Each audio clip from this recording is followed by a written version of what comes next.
Hi, in this video I want to talk to you about the security panel. Let's go ahead and scroll down and grab this guy right here in the title bar where you get the 4 arrows. Left click, hold, and drag that guy up to the top of the page here so I don't have to keep scrolling down. Let's do that with this other web hosting account as well. And by the way, if you didn't know, now you do. You can in fact customize the look of your home page on your cPanel account. Now that here we've got these various applications within our security panel. The first one over here is password protect directories. Comes in pretty handy if you've got sensitive material, kind of like maybe zip files that you are marketing. And you don't want just anybody to be able to have access to those unless of course they've paid you for that access. Well, here you can put all those zip files or other items you want to keep protected. You can put them in a directory or folder and make sure that that is password protected, and then you just simply email that username and password to the people you want to have access. IP deny manager. I myself like to avoid this, but it is there in case you want to use it. What this does, if we click on this link here, this allows you to deny access to your website files by people associated with a particular IP address.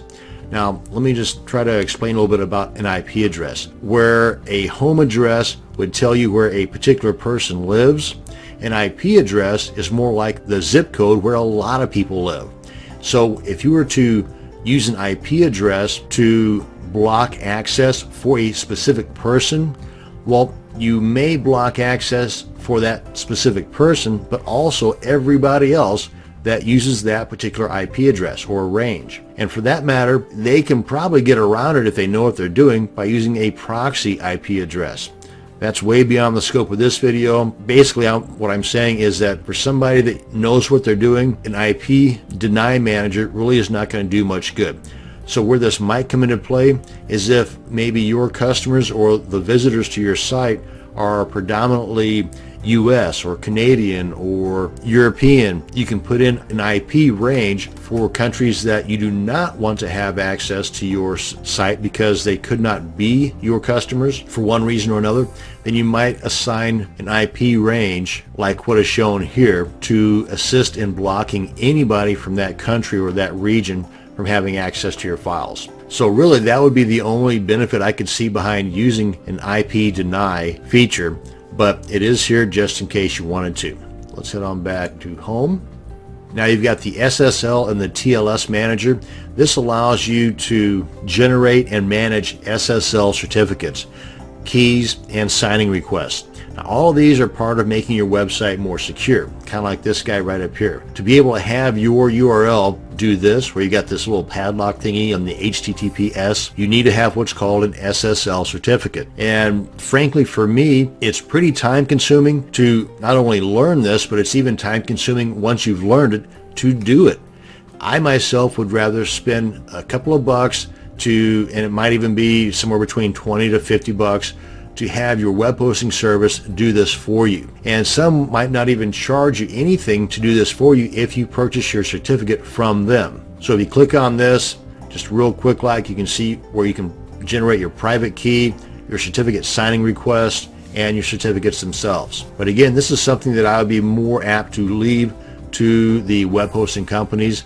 They would take a day or two to do it, but that day or two you can spend doing something else that might generate you money instead of spending money. But at least now you know where that information lies in case it's something you want to check into, or if somebody has a question about your SSL certificate, you might be able to find an answer there. Now, SSH or shell access. The SSH stands for Secure Shell, which is basically a network protocol, kind of like FTP, only this guy here is a lot more secure than your typical FTP transfers. So with an SSH access, instead of using a username and a password that you do with an FTP setup, with these guys here, you're using a public key and a private key. Now with the correct keys, networked devices can then exchange or transfer data back and forth. And we take a look at this real quick. You see here you've got a little video tutorial to kind of guide you through this stuff. And right here is where you can go into manage your private and public keys. Come on back home here.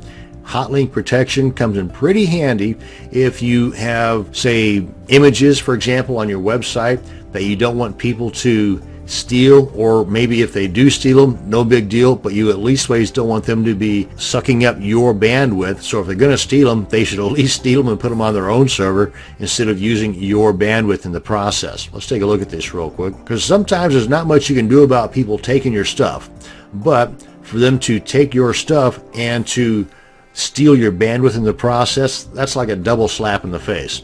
So here's how you can protect your bandwidth. You may not be able to protect your stuff, but you can at least ways to protect your bandwidth by enacting or enabling the hotlink protection. You put in the URLs here to allow access, and here you can create a page, an HTML page for example, that says something to the effect of, this person does not have authorization to provide you with the image that should show here. If you want to see that particular image, go to the authorized URL and then just put that URL on there. Again, whatever you want to put in here, if you want to put anything in here at all. You may just block it, so then they would just get an error on their website where they're trying to post that image and take your bandwidth in the process. And here you can put the different types of extensions, whether they're just images or even PDFs or zip files or whatever. Most of the time though, this is just going to be to protect images, and that's why by default you got the most popular image extensions here. And if you want to check this box here, you can. That allows direct request. Basically, if they enter the actual URL of the image into a browser, then the image would show. Myself, for true protection, I would just put in the URLs to my websites that have these images posted on them and just leave it at that. Make sure that I've got enable checked, and then if I do make any changes here, click on submit, and also make sure I've clicked enable, and then that hotlink protection is activated. So that's hotlink protection. And under leech protection, this is pretty cool, especially if I've got like some outsourcers, people that I trust, to do some work on a particular directory or folder, and I give them username and password access to that folder, and then they turn around and give that information to some of their friends.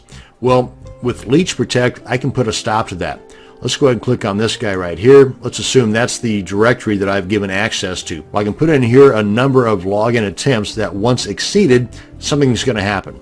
So if we put in, say, 4, which is recommended, you can put in whatever number you want. But if we put in, say, 5, and the 6th person tries to log in within a specific amount of time, in this case a 2-hour period, then that 6th person and anybody thereafter will get something other than access based on this information that I put down here. They might get redirected to another URL that I've got set up. The account might be deleted altogether if I check this box here.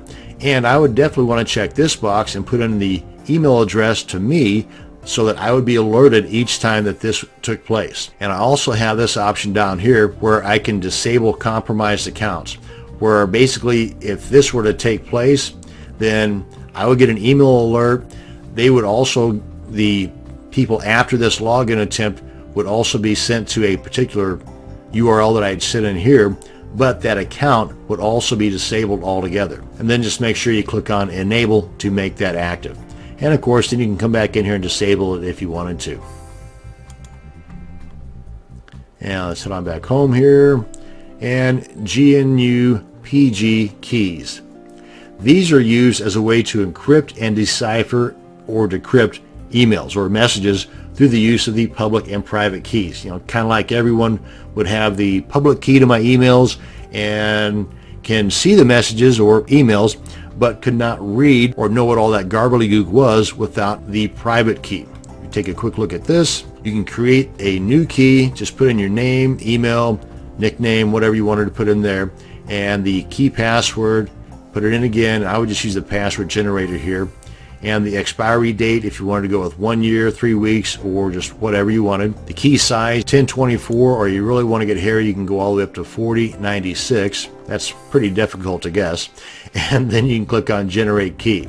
Or if you've got keys created elsewhere, you can use the import option here. But this is pretty heavy duty. So if you're not really into the spycraft and you're not really concerned with people having that kind of access to your emails, because I mean it's fairly secure for the most part, but if you are really super concerned about the possibility of somebody reading your emails, then you've got this option here. And don't forget, some of these items where I just kind of skimmed over, you've got the video tutorials here which might go into greater detail than what I covered on these individual items. For example, under the IP Deny Manager, just check out the video tutorial here, which might go over more in depth than what I did. And that's going to bring us to the end of this video on the security panel. Thanks for watching, and you have a great day. The best deals online are only a click away, and that link can be found right below this video.